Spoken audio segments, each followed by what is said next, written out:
Bonjour à tous et bienvenue dans cette nouvelle vidéo astro que je vais consacrer à la planète Vénus. Et en effet, la planète Vénus, elle va rentrer dans le signe du Lion du 25 août au 19 septembre 2025. Alors Vénus, vous le savez, c'est la planète des émotions, de l'amour, du beau, de l'attirance, du magnétisme, de ce que nous désirons. Et c'est donc une planète qui, dans le signe du Lion, signe solaire par définition, signe de feu, signe fixe, va venir intensifier tout ce qui est de type vénusien. Donc nous allons être très séducteurs, très démonstratifs. Nous allons être très généreux également avec nos émotions.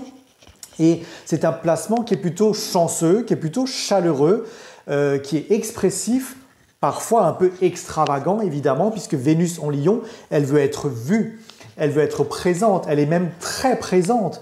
En Lion, elle est donc très extravertie, elle a une proportion à se magnifier, à se sublimer et peut-être à être too much, voilà, en Lion.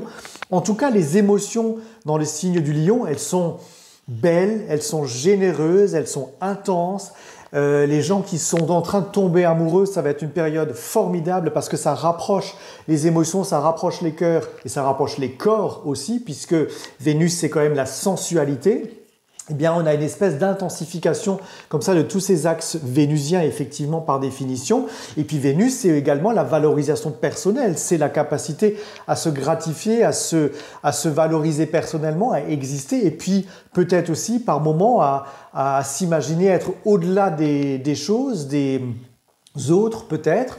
Ça peut participer à une espèce de grandissement de l'ego. Alors, positivement ou négativement, quand on reste dans des choses qui sont équilibrées, qui sont saines, c'est plutôt pas mal parce que ça sert à provoquer des beaux événements, des belles choses qu'on désire dans la vie. Mais si c'est too much, ça peut de vouloir écraser les autres, par exemple, par sa trop forte présence, ou d'exiger des autres une forme de reconnaissance perpétuelle, d'exiger des autres le besoin d'être aimé par définition. Et puis ça peut devenir étouffant pour finalement vos partenaires ou vos collaborateurs. Voilà. L'amour est un jeu, avec une Vénus qui est en Lion, qui est un jeu perpétuel. C'est une scène, c'est de la représentation. Mais Vénus, c'est également l'aspect à l'argent.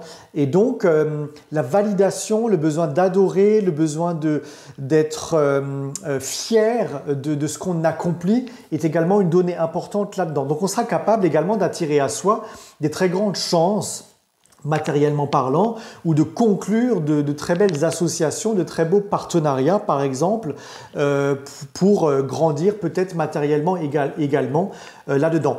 Le risque, c'est de partir dans l'extravagance. Les risques, c'est de partir dans les excès, de vouloir être absolument dans un investissement égotique au cours de cette période-là. C'est vraiment le risque qu'il peut y avoir avec cet aspect-là. Mais sinon, c'est plutôt un bon aspect qui est plutôt chaleureux.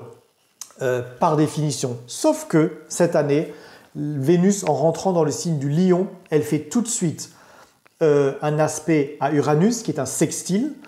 Elle fait tout de suite un trigone à Saturne, qui est en Bélier. Elle fait tout de suite un trigone à Neptune, qui est en Bélier, et une opposition à Pluton, qui est en Verseau. Donc ça fait beaucoup de choses pour cette toute petite planète. Et donc, le premier aspect, qui est le sextile à Uranus, il va venir chambouler les choses, il va venir définir les choses. Peut-être que votre besoin d'aimer est également un besoin d'aimer librement, un besoin d'aimer mais sans être attaché, sans être contraint à quelque chose. Peut-être que ça vous donne un coup de foudre pour quelqu'un également parce que c'est très instinctif, c'est très immédiat. Donc c'est, comme je vous le disais, une phase pour les amoureux qui est très bonne parce que ça intensifie les émotions. Mais peut-être que dans un couple qui est posé depuis un certain temps, peut-être que vous allez redéfinir des règles amoureuses ou des règles existentielles. Peut-être que dans un contrat de travail, vous allez rediscuter de votre rémunération pour vous permettre d'avoir dans votre vie une plus grande liberté financière, une plus grande liberté émotionnelle ou de rayonnement personnel, tout simplement. La notion à Uranus parle de cette notion de liberté, d'affranchissement de quelque chose où on ne veut plus de la contrainte, ni de la contrainte matérielle, ni de la contrainte émotionnelle. Le trigone à Saturne, lui, il vient renforcer des choses qui sont présentes, des choses saines qui sont présentes, je le précise, parce que comme on a l'aspect à Uranus, si quelque chose n'est pas sain, vous serez capable de vous en détacher, vous serez capable de laisser libre, de regagner votre liberté. L'aspect à Saturne, lui, il vient vous renforcer des liens. Donc ça peut être l'engagement émotionnel, ça peut être une demande en mariage, un Pax, que sais-je.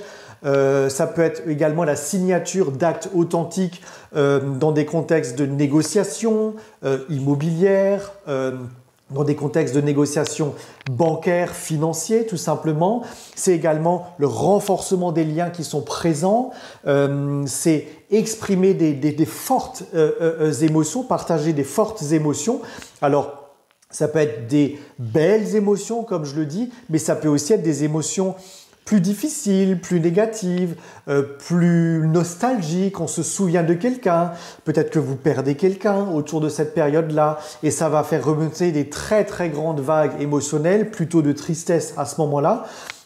Mais j'ai envie de dire, tout ceci fait partie de la vie, le positif comme le négatif, et il faut vivre les émotions. Et avec cet aspect, vous ne pourrez que les vivre. En plus, Vénus, elle est en Lion, donc elle est en symbiose avec ses émotions, elle est émotion, et donc tout vibre émotion, que ce soit positif ou négatif.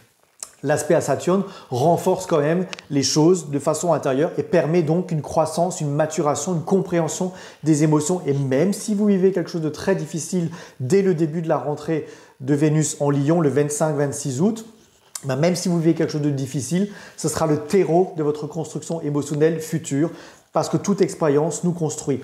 Ensuite, nous avons l'aspect à Neptune qui, lui, vous permet de poursuivre vos rêves, mais attention, il ne faut pas s'illusionner, parce que en s'illusionnant, vous pourriez poursuivre des choses qui n'existent pas, des mirages. Et un mirage, vous savez, c'est quelque chose qui s'éloigne au fur et à mesure qu'on approche. Donc, il ne faut pas vous illusionner dans des choses qui peuvent être trop belles en apparence, parce que si quelque chose semble trop beau en apparence, c'est que peut-être c'est trop beau en apparence. Et ne fuyez pas non plus les réalités. Soyez ancrés dans la réalité parce que c'est comme ça que vous pourrez grandir émotionnellement. Et l'opposition à Pluton dès le début, justement, va vous faire prendre conscience de la dureté parfois de ces réalités, de votre besoin d'indépendance encore une fois, parce que Pluton, il est dans le signe du Verseau, et Verseau, et il est maîtrisé par Uranus, Uranus qui fait un aspect à Vénus dès le début. Donc encore une fois, on parle de liberté, on parle d'affranchissement, on parle de relations qui doivent exister en équilibre avec chacun, où chacun a son espace de liberté. Si vous êtes dans une relation qui est étouffante, ça n'ira plus, vous irez la casser. Pareil, je vous parlais des illusions juste avant avec Neptune. Si quelque chose est trop beau pour être vrai, c'est que c'est trop beau pour être vrai. Et méfiez-vous des apparences ou des fausses apparences, ou si quelqu'un est comme ça dans une représentation ostentatoire de quelque chose, eh bien, peut-être que c'est du fake, voilà, peut-être qu'il faut vous rendre compte que la réalité, elle est complètement différente. Vous savez, tout ce qui brille n'est pas or. Et en fait, c'est ce premier warning, dès l'entrée de Vénus en Lion, qui va nous être donné. Ne prenez pas pour argent comptant tout ce qu'on vous dit, que ce soit émotionnel, familial, financier. Grattez sur la surface et grâce à ces aspects que forme Vénus dès le début, ça va vous donner la clairvoyance émotionnelle. Vous pouvez être flouté au début, mais on a quand même Saturne qui vous donne de la solidité émotionnelle en contact avec la réalité. On a Uranus qui vous permet de vous détacher des contextes qui sont par définition malsains et qui vont faire évoluer votre idée de ce qu'est l'amour ou le bonheur par définition. Et Pluton vous aidera à régler et à sortir de ce qui n'est pas sain pour vous, tout simplement. Autre aspect important au cours de ce transit, c'est un semi-sextile à Jupiter qui intervient le 10 septembre et ça va vous aider à voir les choses plus grands. Si vous vous êtes débarrassé des contextes qui sont malsains, et bien à partir du semi-sextile Jupiter, ça vous aidera à naviguer dans des choses qui sont plus importantes et à participer à votre capacité de rayonnement personnel à une autre échelle, j'ai envie de dire. Mais voilà, ne rentrez pas dans l'ego, hein. C'est vraiment le warning qu'il faut noter. Et autre aspect très intéressant, le 15 septembre, c'est un sextile à Mars qui est en balance. Ça, pareil, ça vous donnera de la capacité d'action. Ça vous permettra peut-être de finaliser des choses que vous aviez commencé au mois d'août. Voilà. Et ça vous permettra de les poser de façon définitive et d'être plutôt satisfait certainement des relations soit que vous êtes en train de vivre et que vous êtes en train de statuer, de figer, de poser sereinement, ou que vous avez quitté, que ce soit matériel ou émotionnel, parce que ça vous aidera à passer à une autre étape dans votre vie, à actionner les choses autrement. Évidemment, il faut l'appliquer à votre thème. Voilà, c'est très général ce que je vous dis. Bon transit de Vénus en Lion et à bientôt pour une nouvelle vidéo astro.